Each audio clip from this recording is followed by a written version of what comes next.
All right, so in breaking news, Tulsi Gabbard just confirmed what we've already known. Obama was behind the Russia hoax. Also, Pam Bondi has filed a motion to unseal grand jury testimony in the Jeffrey Epstein case, and the Wall Street Journal humiliates themselves with another fake news story against the president. We get into all of this in this video, and I'm going to give you the bottom line.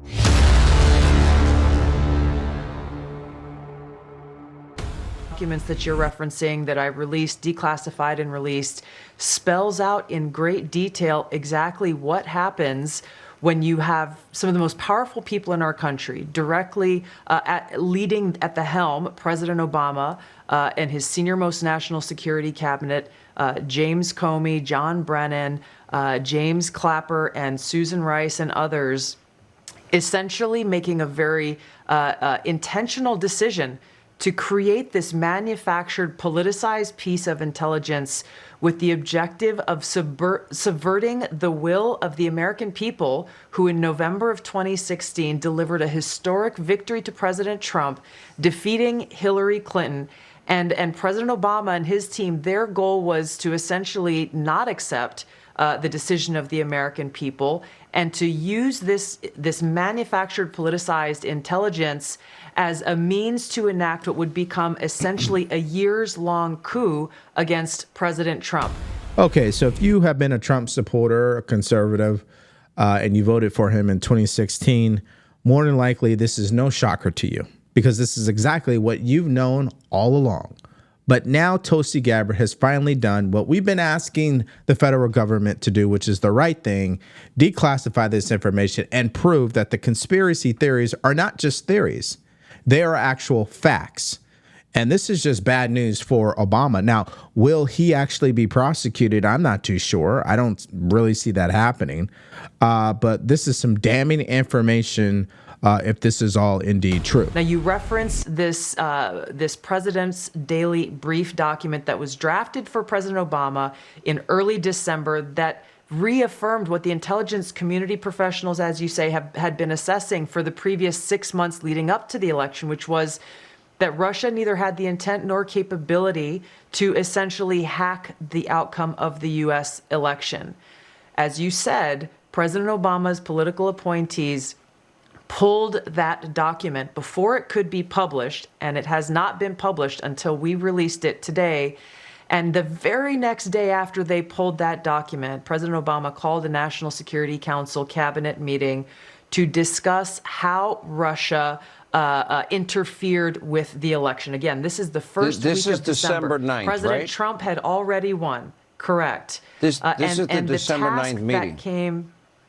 That's exactly right. The December 9th meeting, we declassified and released what they call the summary of conclusions from that meeting. Then DNI James Clapper took the lead on what President Obama wanted done, and which was essentially create a document that tells us not if, but how Russia interfered with the election. Now, we're going to use ground news to kind of look at the facts and really point out something interesting about this announcement. And the interesting thing about this announcement is only one side of the political spectrum is talking about it. You guessed it, the right. So if you want to follow along, just go to ground.news/Devoid. Now, when you go to Ground News, they'll always show you this score of which political side is talking about the story. So you guys can see here on the screen, 87% of media outlets that lean right, they're covering this. A small percentage that lean left are barely covering this. In other words, Democrats don't want to touch this because this looks bad for them. President Obama delivered the conclusion that he wanted the intelligence community to reach and directed them to find and essentially create and manufacture the intelligence to support the conclusion that President Obama wanted to deliver to the American people. Once that document was drafted, the deep state kicked into gear and did what they usually do. They started leaking this classified information out to their friends at the Washington Post and others who are working hand in glove with the deep state to lay the groundwork for the assessment that they eventually released that served as the basis, once again, for this years-long coup with the goal of trying to subvert the American people's will and usurp President Trump from being able to deliver on the mandate that the American people gave to him when they chose to elect him as president of the United States. So as I mentioned, only one side of the political spectrum is going to be talking about this. That's point number one. Point number two, the question that needs to be answered is what took them so long to make this announcement? Now, a lot of people, because again, they're still talking about Jeffrey Epstein, they believe the timing of this announcement is to distract everyone to start focusing on this. I'm not too sure I buy that right now, because this is credible information that should have been released a long time ago, but pretty much validates a lot of conservatives, a lot of Trump supporters, and how they felt about the media and the government and how they were treating President Trump. So the reason why I can say all that is because I use a tool like Ground News. When I see that only one side is talking about this, oh, that tells me everything I need to know. And it's all about thinking for yourself and doing your own research. So if you want to use this tool for yourself, all you have to do is go to ground.news/Devori, or you could download the mobile app. Just use promo code Devori, and it's going to give you access to everything that I showed you in this video, including 40% off the Vantage plan. Hey, Jesse, great to be with you. First of all, it's very big news. It's great to see this coming from the ODNI, from Tulsi Gabbard. She's already released a huge amount of documents that people are aware of around JFK. This is a huge tranche of documents that they've declassified and released to the public. And what they showed, Jesse, is exactly what you said, that they knew early on that there was no hacking of election machines. That was very clear to them. And so then they had to, but they wanted to keep using the word hacking, almost certainly to be misleading, to mislead the public. I mean, I myself remember hearing about hacking of the elections, and I thought they were talking about the voting machines. They were just using that metaphorically, but they got the Washington Post and other mainstream news media outlets to talk about that, I think, in that way. And what they were really referring to was the release of Hillary Clinton's emails, totally unrelated to what was happening on Election Day. They were just talking about, you know, what was in Clinton and Podesta's emails. Didn't have anything to do with hacking election machines. Jesse, I think the bottom line is this is another instance where you see the Democrats having projected what they were doing onto Donald Trump. The Obama administration was undermining public confidence in the elections, deliberately undermining confidence in the elections, and then accusing the Trump campaign of doing the very same thing. And that is the bottom line to this particular story from Tulsi Gabbard. It confirms that not only were conservatives correct, as I stated earlier, that Democrats are exactly what they accuse the other side of being. And that really sums up the history so far of Democrats in the past 5 years and who they've ultimately become at this point. And my hope is that independents and people who are Democrats, they pay attention to the story, that your leaders are not telling you the truth, that even though you may disagree with President Trump's politics or you hate his personality, that doesn't mean he was working with Russia to steal the election away from Hillary Clinton. Let's get real here. Now, there was this announcement, and then there was another announcement today that Pam Bondi has filed a motion to unseal the grand jury notes from the Jeffrey Epstein case. Let's hear more on that. Speaking of fighting, President Trump is fighting on this Epstein story. His DOJ has filed a motion to unseal grand jury transcripts. Given the public interest in the investigative work conducted by the Department of Justice and Federal Bureau of Investigation into Epstein, the Department of Justice moves the court to seal the underlying grand jury transcripts in United States versus Epstein, subject to appropriate redactions of victim-related and other personnel identifying information. This is a pretty rare move for Maine DOJ to make this move tonight. I mean, it just happened right before the show. Yeah, no, it's a symbolic, more than symbolic, it's a substantive move to show that there's nothing to hide. That the tweets, the Truth Social posts from the president sounded awfully defensive over the past week. This is a move to show, hey, there's nothing here. You can look at it, look at everything in the grand jury transcripts. Now, there's a lot more in the files that the base of the party, the people who are yelling the loudest about releasing everything related to Jeffrey Epstein want to see. So I don't think this is going to fully quiet them down. But I will say this has been, with the Wall Street Journal story that came out yesterday, and this becoming more of a partisan issue. Democrats are making it an issue, so it's becoming more partisan. Trump is actually, I think, moved past, the worst of the situation. And I think if there's a moment that he can kind of take a breath, this could be the time. Okay, so just a couple of points. Number one, it leads us to the question, are these files that are going to get released in regards to the grand jury testimony, is this enough? And I'm of the opinion it's not. And not because I want more, but because that's only a small fraction of everything that's out there. Okay. Point number two, what about the timing of all this? Does this announcement and move by the DOJ, will it satisfy the people in the base who want more? I would say the answer is going to be no. And point number three, even if the Department of Justice releases everything they have on Jeffrey Epstein, it still won't be enough because there's much more on him, especially when you're talking about the NSA, the CIA. I'm sure they have information on him, but we'll never see that stuff. Outside of the world of grand jury testimony, what also could shed light on other people who got away with crimes that weren't charged? Yeah, Jake, Donald Trump's instruction is highly qualified. Like you said, pertinent. That leaves a lot of wiggle room. But even just within the actual files, grand jury testimony, the actual transcript of live witnesses who went into a grand jury and testified, is going to be a minuscule fraction of the entire file. It would not include phone records, flight records, video surveillance, anything that you seized by a search warrant, anything you got by a wiretap, bank records, financial records. In fact, Jake, most witness testimony is not even grand jury testimony. It is far more common for witnesses to testify to prosecutors and FBI agents outside of the grand jury. And if I can, just to set the stage for what Paul is looking at here, the other big qualifier is the judge has to sign off. And if you look at the rule, ordinarily grand jury information is secret. And the rule, it's called Rule 6E, lists out certain areas where the judge can make exceptions. I don't know that any of those exceptions will apply, and I imagine the document Paul is looking at is DOJ trying to argue that some of those exceptions apply. I guess we'll see if it's a stretch or if they have a decent argument. Okay, so the bottom line to this story, there's not much here, okay? I don't think there's much to say until these testimonies are released, people review them, and we'll see what we have. Pam Bondi is the one who jacked it up. She's the one that overpromised, underdelivered. But in the end, at this point, if you're going to talk about Jeffrey Epstein, White House, Pam Bondi, please give us something we've never seen before. I think that'd be a great starting place, especially for people who really want to see every little thing about this case. I'm more about the justice for the victims. I don't really care about files so much. And so that's just the way that I see it. Now, let's get to this whole Wall Street Journal situation, because I told you it's more fake news. It's another embarrassment of what went wrong with legacy outlets and how they really killed their entire credibility for one person. That is President Trump.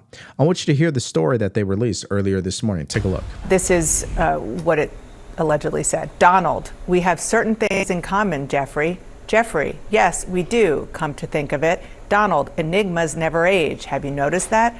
Jeffrey, as a matter of fact, it was clear to me the last time I saw you.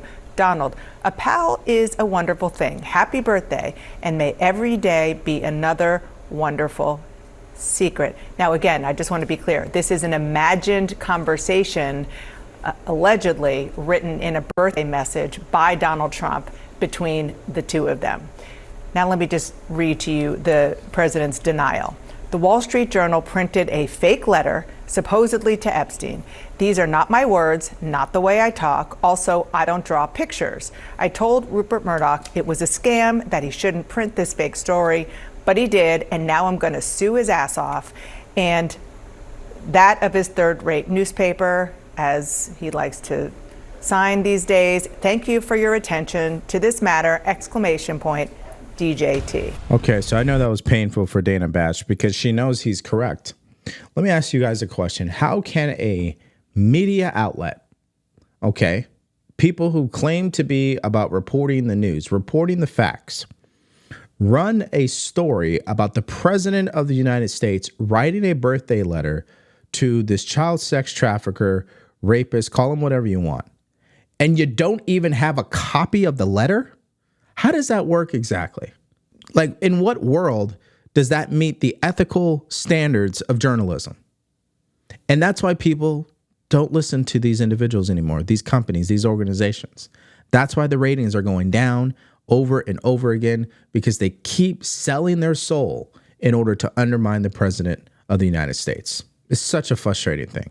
Now, let's hear a little bit more on this lawsuit that President Trump plans to file. I also thought this quote from the Journal story really stood out. Trump said to the Journal as he threatened to sue, he said, quote, "I'm going to sue the Wall Street Journal just like I sued everyone else." That suggests to me a president who is emboldened, feeling empowered by the settlements from Paramount and Disney and Meta and maybe a looming settlement with Google. He feels like he can go and throw his weight around and threaten these lawsuits and in some cases prevail through settlements. So ultimately, this is all a power struggle. Who has the power? Do the media moguls or does the American president? And as you said, this is not happening in a vacuum, right? The Colbert story, the Wall Street Journal story, the defunding of PBS and NPR. It's all about trusted sources of information, as well as, let's face it, entertainment in the case of Colbert, and whether there's a diversity of opinion and news on the American airwaves and in the American media. Well, newsflash, there isn't. That's why these people got sued. I mean, think about it for a second. Majority of the media outlets, 90% of them lean left. What are we talking about here?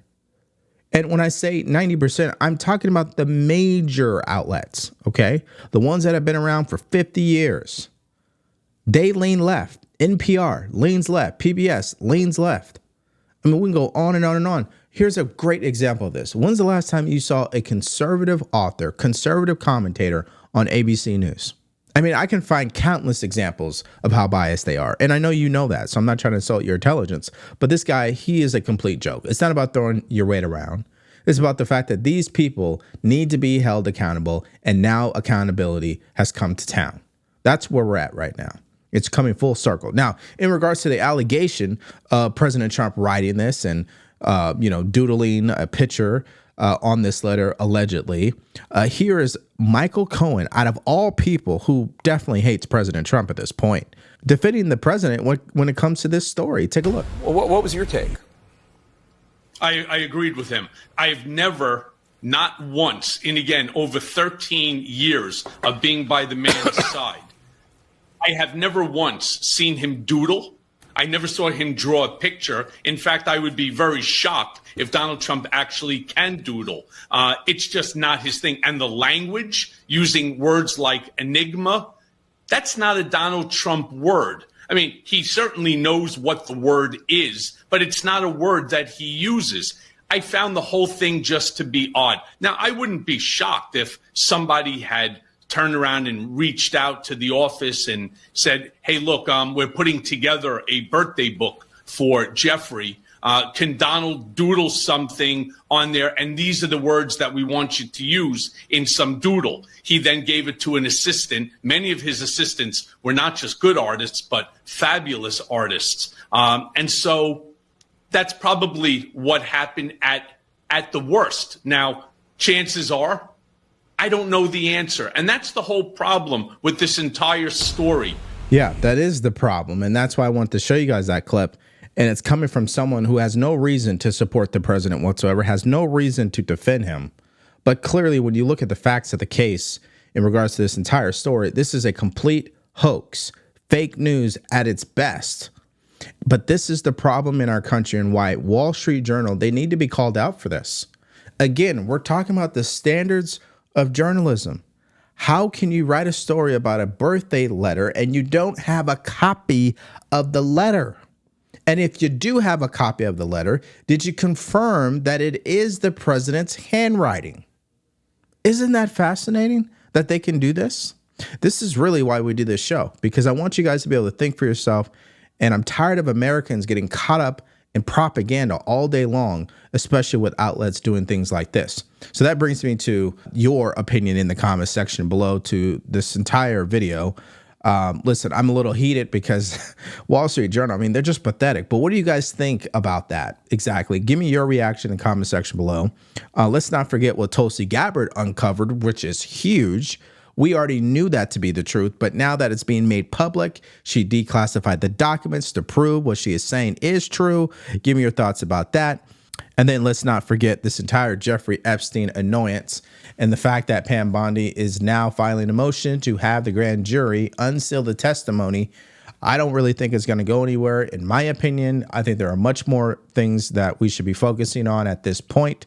I think President Trump has made his position very clear on where he stands. And at the end of the day, we are where we are. So give me your thoughts about all of that in the comment section below. Now, speaking of President Trump, he signed a historic bill earlier today This is in regards to stable coins, a part of cryptocurrency that definitely warrants your attention, and also another devastating poll for Democrats. We get into both of these stories and more. So if you guys want to check out that video, all you have to do is click on it because it's coming up right now.